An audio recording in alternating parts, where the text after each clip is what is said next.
Bismillahirrahmanirrahim. Assalamualaikum warahmatullahi wabarakatuh. Selamat pagi semuanya. Pertama-tama, marilah kita panjatkan puji syukur kehadirat Allah Subhanahu wa Ta'ala karena telah memberikan rahmat kepada kita semua, dan semoga selalu dalam lindungan Allah.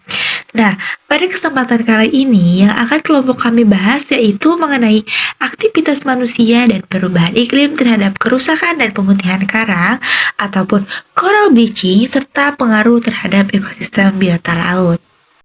Izin memperkenalkan diri, nama saya Lia Rosalia Putri yang bertugas sebagai moderator dalam diskusi pada kali ini, serta ditemani oleh rekan anggota saya yaitu... Halo, perkenalkan nama saya Mutia Irani dengan NPM 222154017. Perkenalkan, nama saya Elsa Fatima Azara dengan NPM 222154096. Perkenalkan, saya Budi Skarkinanti dengan NPM 222154104. Perkenalkan, nama saya Fitri Eka Julianti dengan nomor pokok mahasiswa 222154105. Perkenalkan, nama saya Cahayani Melia dengan NPM 222154142. Baik, di sini saya akan menjelaskan mengenai pengaruh aktivitas manusia terhadap kerusakan karang. Nah, seperti yang kita tahu bahwa karang ini merupakan salah satu hewan tidak bertulang belakang atau invertebrata yang termasuk dalam filum Cnidaria seperti halnya ubur-ubur dan juga anemon laut. Nah, kumpulan dari karang ini dapat membentuk suatu ekosistem perairan yaitu terumbu karang yang dimana ini tuh dihuni oleh berbagai organisme dan juga dominan di daerah tropis dan terletak di daerah sepanjang pesisir pantai. Nah, terumbu karang ini dihuni oleh berbagai organisme yang membentuk suatu aktivitas penghasil kapur seperti simbiosis antara polip dengan alga zooxanthellae. Nah, terumbu karang ini memiliki peran yang penting bagi ekosistem perairan. Selain sebagai habitat organisme di perairan, terumbu karang juga berperan sebagai tempat bertelur serta mencari makan bagi organisme laut. Nah, selain itu terumbu karang juga berperan sebagai pemecah ombak yang dimana ini dapat melindungi pantai dari sapuan ombak serta bentuknya yang unik dan juga memiliki warna yang indah, menjadikan terumbu karang ini sebagai salah satu destinasi wisata bagi pecinta keindahan laut. Nah, salah satu penyebab utama kerusakan karang ini tidak luput dari aktivitas manusia. Bahkan 80% penyebab kerusakan karang itu berasal dari sini. Nah, berbagai aktivitas manusia dapat merusak karang baik secara langsung maupun tidak langsung. Seperti dari kegiatan pengambilan karang secara ilegal untuk diperjualbelikan sebagai aksesoris dan juga lainnya. Nah, tidak hanya pengambilan karang saja ya, namun pengambilan ikan gitu, terutama dengan menggunakan cara yang berbahaya seperti dengan bahan peledak, pukat harimau ataupun racun sianida juga ini dapat ikut merusak karang gitu. Nah, aktivitas manusia juga dapat merusak karang secara tidak langsung seperti dalam kegiatan penambangan yang di mana penambangan ini tentu saja memerlukan berbagai pembangunan gitu di pesisir pantai. Nah, hal ini tentu saja dapat menyebabkan kerusakan karang akibat erosi dari pengerukan tanah. Selain itu, limbah hasil dari pembangunan ataupun penambangan tersebut juga pasti dapat merusak karang. Mungkin sekian yang dapat saya sampaikan. Terima kasih. Untuk materi selanjutnya yaitu mengenai pengaruh perubahan iklim terhadap fenomena pemutihan karang atau yang dikenal dengan coral bleaching. Nah, coral bleaching ini merupakan perubahan warna terumbu karang yang tadinya memiliki warna beraneka macam yang menarik seperti hijau, coklat, dan sebagainya menjadi warna putih yang memperlihatkan kerangka tubuh aslinya. Hal tersebut disebabkan karena terumbu karang mengalami stres lingkungan. Terumbu karang sendiri memiliki hubungan simbiosis dengan ganggang mikroskopis yang bernama zooxanthellae. Nah, zooxanthellae ini akan menjadikan terumbu karang sebagai habitatnya dan melakukan fotosintesis untuk kemudian nutrisinya akan diserap oleh terumbu karang. Apabila terjadi kenaikan 1 hingga 2 derajat Celcius suhu di permukaan air laut, maka ganggang ini akan mengeluarkan racun berbahaya sehingga mengakibatkan terumbu karang harus melepaskan ganggang tersebut. Nah, terumbu karang ini memiliki 2 kemungkinan. Yang pertama, akan bertahan hidup untuk kemudian menunggu iklim atau pengaturan suhu tersebut menjadi normal kembali, atau dia akan mati karena tidak ada nutrisi yang dapat diserap oleh tubuhnya. Karang sendiri dapat beradaptasi dengan perairan tropis yang hangat namun dalam kisaran suhu yang sempit. Suhu yang meningkat 1 hingga 2 derajat Celcius dari suhu normal musim panas biasanya hanya dalam beberapa minggu saja dapat menyebabkan pemutihan karena tekanan panas yang dialaminya. Gelombang panas laut merupakan periode air yang luar biasa dan dapat menyebabkan pemutihan karang yang meluas akibat tekanan panas. Gelombang panas laut kini lebih sering terjadi, lebih intens dan lebih luas akibat dan bertahan lebih lama akibat perubahan iklim yang terlalu signifikan. Namun, pada kenyataannya tidak semua karang yang mengalami pemutihan itu berubah menjadi warna putih. Beberapa karang yang mengalami stres berat akan berubah menjadi warna merah muda, biru, hijau, bahkan kuning cerah. Warna-warna ini merupakan pigmen fluorescens yang dikeluarkan karang sebagai tabir surya, bentuk perlindungan diri terhadap sinar ultraviolet. Meskipun karang-karang tersebut terlihat indah, mereka mengalami stres berat dan berusaha untuk bertahan hidup. Dampak dari kerusakan karang akibat aktivitas manusia terhadap ekosistem biota laut ini terdiri dari dampak langsung dan juga tidak langsung. Dampak kerusakan karang akibat aktivitas manusia terhadap ekosistem biota laut ini merupakan isu yang memerlukan perhatian serius dari masyarakat. Kerusakan karang tidak hanya mengancam keberlangsungan hidup spesies yang tinggal di dalamnya, tapi juga memiliki dampak yang sangat luas dan juga kompleks terhadap ekosistem laut secara keseluruhan. Ekosistem karang adalah salah satu ekosistem paling produktif dan beragam di bumi, menyediakan habitat bagi jutaan spesies laut dan memberikan manfaat ekonomi yang besar bagi masyarakat. Namun, aktivitas manusia seperti penangkapan ikan berlebihan, polusi, penambangan pasir, dan perubahan iklim telah menyebabkan kerusakan yang serius pada ekosistem karang di seluruh dunia. Dampak kerusakan ini tidak hanya terbatas pada karang itu sendiri, tapi juga menciptakan gelombang efek yang meluas ke seluruh ekosistem biota laut. Yang pertama yaitu dampak langsung, yang mana dampak ini merujuk pada konsekuensi yang timbul secara langsung dari kerusakan fisik ataupun aktivitas tertentu. Nah, dalam konteks kerusakan karang, dampak langsung ini mencakup kepada kerusakan fisik pada struktur karang, seperti pemutihan karang akibat suhu air yang tinggi, penangkapan ikan yang merusak terumbu karang, ataupun pencemaran langsung oleh limbah industri dan domestik. Nah, yang pertama ada poin kehilangan habitat, yang mana kerusakan fisik pada karang ini menyebabkan kehilangan habitat bagi berbagai spesies laut, termasuk ikan, moluska, dan juga invertebrata lainnya. Hal ini mengakibatkan penurunan populasi dan keanekaragaman hayati di daerah tersebut. Untuk yang kedua, ada gangguan pada rantai makanan. Nah, karang yang rusak ini mengganggu ketersediaan makanan dan juga perlindungan bagi spesies lain di ekosistem laut.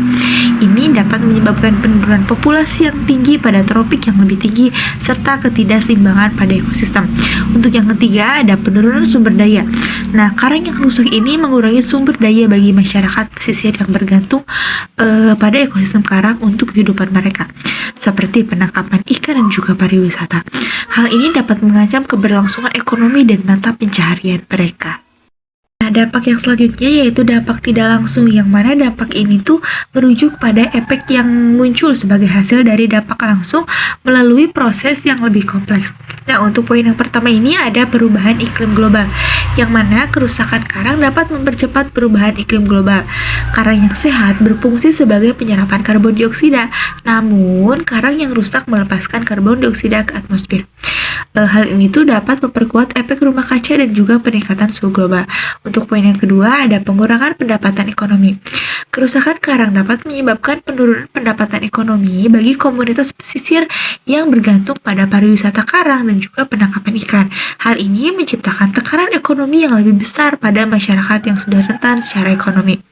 Untuk poin yang ketiga, gangguan terhadap stabilitas ekosistem. Nah, kerusakan karang dapat mengganggu stabilitas ekosistem laut secara keseluruhan. Ekosistem laut yang sehat sangat penting bagi keseimbangan global, termasuk regulasi iklim, siklus air, dan juga penyediaan oksigen. Nah, untuk pemaparan selanjutnya mengenai dampak kerusakan karang akibat perubahan iklim. Nah, mungkin ada beberapa persamaan pemaparannya dari pemaparan teman saya sebelumnya. Nah, namun pada pemaparan ini mengenai dampak dari perubahan iklimnya. Nah, dari kerusakan terumbu karang akibat perubahan iklim ini mengacu pada kerusakan fisik, biologis, dan juga ekologis yang terjadi pada ekosistem terumbu karang sebagai salah satu akibat dari perubahan kondisi iklim global. Kemudian, perubahan iklim yang terutamanya disebabkan oleh peningkatan konsentrasi gas rumah kaca, seperti diantaranya ada karbon dioksida atau CO2, yang membawa sejumlah konsekuensi atau segala sesuatu yang bisa merusak bagi terumbu karang. Kemudian, ada juga dampak ini ternyata tidak hanya sebatas pada karang itu tersendiri, namun akan meluas ke seluruh ekosistem biota laut yang ada di dalamnya. Lalu ada dampak kerusakan terumbu karang dapat dikategorikan ke dalam dua dampak, yaitu dampak langsung dan juga dampak tidak langsung yang secara kompleks saling berhubungan dan juga bisa memperparah kondisi lingkungan laut secara keseluruhan. Selanjutnya ada dampak langsung. Nah, di antara dampak langsung dari kerusakan karang akibat perubahan iklim ini di antaranya ada kehilangan habitat. Nah, maksud dari kehilangan habitat ini dikarenakan terumbu karang menyediakan habitat yang kompleks dan juga penting bagi berbagai spesies laut, terutama diantaranya ada ikan, moluska, dan hewan lainnya. Nah, dikarenakan struktur karang yang menawarkan tempat berlindung dan juga untuk bertelur dan untuk mencari sumber makanan bagi organisme lain. Nah, ketika terumbu karang ini rusak atau mati akibat perubahan iklim seperti diantaranya pemutihan karang, dikarenakan peningkatan suhu laut, dan juga banyak sekali organisme yang akan kehilangan tempat tinggal dan juga sumber makanannya. Hal ini bisa menyebabkan penurunan populasi spesies yang bergantung pada karang dan juga akan mengganggu keseimbangan ekosistem lokal. Nah, untuk dampak langsung yang kedua ada penurunan spesies karang. Di antaranya spesies karang yang ada akan sangat rentan terhadap perubahan suhu dan juga pengasaman laut. Nah, ketika suhu laut akan meningkat atau suhu lautnya meningkat, karang akan mengalami stres dan akan mengeluarkan zooxantel dan juga alga simbiotik akan memberikan warna dan juga nutrisi. Nah, tanpa alga ini karang-karang ini akan menjadi putih dan juga akan rentan terhadap penyakit serta kematian. Kemudian pemutihan berulang dan juga berkepanjangan dapat menurunkan populasi karang secara signifikan, dikarenakan akan mengurangi kemampuan terumbu karang sebagai habitat dan juga penyedia layanan ekosistem. Nah, untuk dampak yang ketiga yaitu penurunan keanekaragaman hayati. Di antara terumbu karang yang mendukung keanekaragaman hayati yang tinggi, nah dikarenakan karang yang sehat akan menyediakan lingkungan yang ideal bagi berbagai spesies. Nah, ketika ada karang yang rusak, akan juga banyak spesies yang kehilangan habitatnya, yang akhirnya akan mengurangi keanekaragaman hayati yang ada. Spesies yang tidak dapat beradaptasi secepat mungkin atau beradaptasi dengan cepat akan mengalami penurunan populasi atau kepunahan lokal. Nah, dari penurunan keanekaragaman hayati ini juga akan mengurangi resiliensi ekosistem terhadap gangguan yang membuatnya akan lebih rentan terhadap perubahan lingkungan lainnya. Nah, untuk pembahasan selanjutnya ada dampak tidak langsung dari kerusakan karang akibat dari perubahan iklim. Nah, untuk dampak yang pertama yaitu ada gangguan rantai makanan. Nah, dikarenakan terumbu karang merupakan komponen yang amat penting pada rantai makanan di laut sebagai penyedia dan juga penyedia habitat dan juga penyedia sumber makanan bagi berbagai spesies di berbagai tingkatan trofik di laut. Ketika karang-karang ini rusak, spesies yang bergantung pada karang akan terpengaruh sehingga akan mengganggu rantai makanannya. Contohnya yaitu ada ikan herbivora yang memakan alga di tumpukan karang. Nah, akan memungkinkan untuk kehilangan sumber makanannya dikarenakan terpengaruhi oleh populasi predator yang ada. Nah, kemudian gangguan ini juga akan menyebabkan ketidakseimbangan ekosistem dan akan menurunkan populasi beberapa spesies, misalnya ikan, dan juga akan meningkatkan populasi spesies lain tanpa predator yang alami.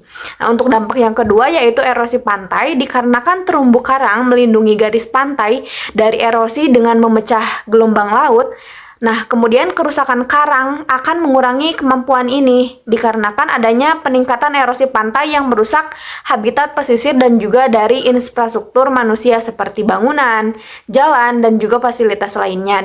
Dan ini juga memungkinkan untuk terpengaruhinya masyarakat pesisir yang bergantung pada lahan tersebut untuk mata pencaharian mereka. Nah, untuk dampak yang ketiga yaitu perubahan pola migrasi. Dikarenakan banyak sekali spesies laut yang bergantung pada terumbu karang untuk fase-fase penting mereka, sepertinya bertelur atau sebagai tempat perlindungan saat akan migrasi atau dari ancaman predator. Nah, kerusakan karang akan mendorong spesies lain atau spesies di laut ini untuk mencari habitat alternatifnya dengan cara mengubah pola migrasi dan juga menimbulkan persaingan dengan spesies lain. Nah, kemudian ini juga akan mempengaruhi pola populasi lokal dan juga dinamika ekosistem serta aktivitas perikanan yang bergantung pada pola migrasi yang konsisten. Nah, untuk dampak yang terakhir yaitu dampak ekonomi dan sosial. Dikarenakan ekosistem terumbu karang yang mendukung aktivitas ekonomi seperti dari perikanan dan juga pariwisata yang amat penting bagi komunitas pesisir laut atau pesisir pantai. Nah, kerusakan karang akan menurunkan produktivitas perikanan dikarenakan ikan komersial akan bergantung pada karang. Nah, hal ini bisa merugikan nelayan dan juga dari industri perikanan lokal. Kemudian, karang yang rusak juga bisa merugikan dari sektor pariwisata dikarenakan bisa mengurangi daya tarik dan juga keuntungan ekonomi lokal. Nah, kemudian hilangnya karang juga bisa mengurangi perlindungan alami terhadap badai dan juga meningkatkan kerentanan komunitas pesisir. Baik, di sini saya akan menyampaikan mengenai bagaimana upaya konservasi dan rehabilitasi dapat memitigasi kerusakan karang dan memperkuat kembali ekosistem biota laut yang terpengaruh. Jadi, peristiwa pemutihan karang dan kerusakan secara umum dalam skala besar adalah ancaman bagi terumbu karang dunia. Jadi, ketika iklim kita memanas sebagian respon terhadap aktivitas manusia, lautan tropis sekarang ini lebih panas dari sebelumnya. Akibatnya, peristiwa pemutihan massal yang meluas lebih sering terjadi. Jadi, masa depan terumbu karang ini membutuhkan pengurangan emisi gas rumah kaca global untuk menstabilkan suhu, kemudian pengelolaan tekanan lokal, dan pengembangan intervensi untuk membantu terumbu karang beradaptasi dan pulih dari dampak perubahan iklim. Selain itu, aktivitas manusia itu dalam pengelolaan sumber daya karang itu maupun biota laut harus dilakukan tanpa merusak dan berlebihan. Nah, di sini ada beberapa upaya konservasi dan rehabilitasi yang dapat memitigasi kerusakan karang dan memperkuat kembali ekosistem biota laut yang terpengaruh. Diantaranya ada pertama adalah pengawasan dan pengelolaan. Jadi untuk meningkatkan pengawasan dan pengelolaan karang secara efektif dengan cara mengatur zona penambangan yang lebih ketat, kemudian meningkatkan aktivitas yang merusak, serta meningkatkan kesadaran masyarakat tentang pentingnya konservasi karang. Kemudian yang kedua adalah membangun infrastruktur. Dengan membangun infrastruktur yang lebih ramah lingkungan seperti jaringan air yang lebih efisien dan lebih sedikit berbahaya, serta meningkatkan penggunaan teknologi yang lebih ramah lingkungan dalam industri pertambangan. Kemudian yang ketiga adalah pengembangan ekosistem. Dengan meningkatkan pengembangan ekosistem karang dengan cara mengembangkan habitat yang lebih baik, kemudian meningkatkan populasi spesies yang berperan penting, serta meningkatkan kesadaran masyarakat tentang pentingnya konservasi karang.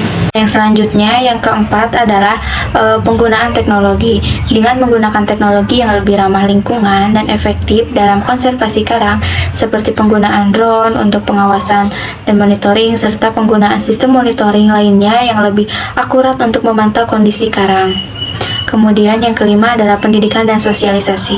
Dengan adanya pendidikan dan sosialisasi ini dapat meningkatkan pendidikan dan sosialisasi masyarakat tentang Pentingnya konservasi karang serta meningkatkan kesadaran masyarakat tentang dampak kerusakan karang pada ekosistem biota laut. Yang kemudian yang keenam adalah koordinasi dan kerjasama. Dengan adanya koordinasi dan kerjasama itu dapat meningkatkan kerjasama antara pemerintahan dan organisasi lain baik dari pemerintahan maupun non pemerintahan dan masyarakat untuk meningkatkan efektivitas upaya konservasi dan rehabilitas karang. Yang ketujuh adalah pengawasan dan pengelolaan sampah.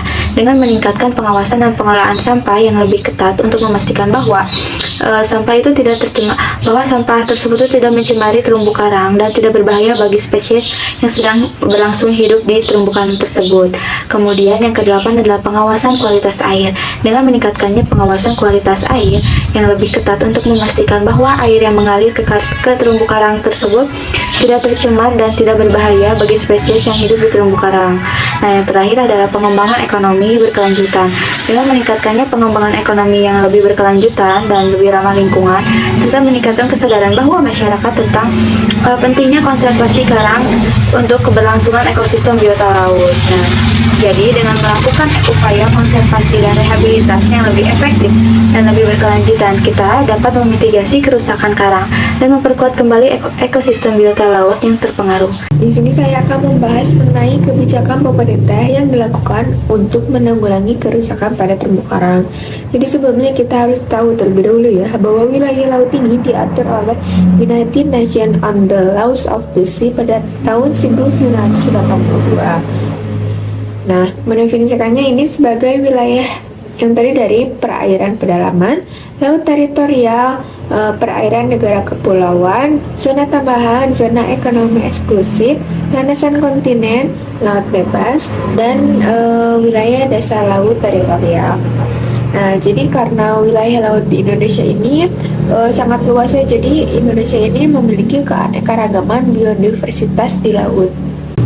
Terumbu karang merupakan ekosistem laut yang memiliki keanekaragaman hayati yang membantu menjaga keseimbangan ekosistem laut. Namun keadaan terumbu karang ini menghadapi ancaman dari aktivitas manusia seperti perubahan iklim, populasi, dan aktivitas manusia lainnya. Maka pemerintah ini menerapkan berbagai macam cara untuk melindungi terumbu karang, seperti membentuk kawasan konservasi terumbu karang. Nah, pemerintah telah membangun beberapa kawasan konservasi terumbu karang sebagai langkah awal untuk melindungi ekosistem. Salah satu contohnya itu ada Jala Dharma Diving Club melaksanakan program konservasi terumbu karang di pesisir Tulamba, Kabupaten Karangasem, Bali yang luasnya ini mencapai 977 hektar. Yang kedua ini ada adaptasi terhadap perubahan iklim. Pemerintah mengambil bagian dalam kegiatan adaptasi seperti penelitian untuk mengembangkan spesies terumbu karang yang lebih tahan terhadap suhu tinggi atau langkah-langkah mitigasi perubahan iklim global. Lalu ada edukasi dan kesadaran masyarakat. Jadi pemerintah ini memberikan edukasi dan kesadaran masyarakat agar mengetahui seberapa pentingnya gitu terumbu karang untuk biodiversitas laut dan bagaimana cara untuk melestarikan dan terumbu karang. Lalu juga terdapat Undang-Undang Nomor 27 Tahun 2007. Jadi inti dari undang-undang ini yaitu melarang setiap orang dengan sengaja melakukan kegiatan penambangan karang, memindahkan terumbu karang dari zona konservasi, atau menggunakan bahan peledak dari bahan kimia, dan juga melakukan tindakan lain yang menyebabkan kerusakan ekosistem terumbu karang. Nah, lalu ada juga pendekatan restoratif justice, yaitu prosedur penyelesaian tindakan pidana di mana semua orang yang terlibat ikut adil.